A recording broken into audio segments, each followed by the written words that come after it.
Here I got this little mobile swamp cooler. It's a dial swamp cooler. It has a little float at the bottom. It fills up using this hose. Basically, um, I just put a 25-foot hose on it so that I can move it around. And then I put one of the digital timers, or not digitals, like egg style timers for the hose on it so that it can shut it off. After X amount of time, I come out for so long and I turn it on and then just let it shut off on its own, and it'll fill it up for me, and then it automatically shuts off when it gets full.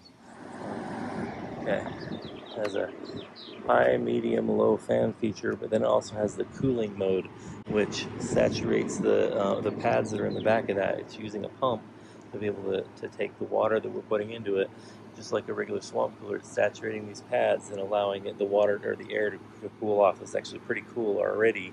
It hasn't had time to really saturate those pads. But it has 3 different cooling modes, 3 different fan modes, and then pump only if you want to saturate the pads first, just like a regular swamp cooler.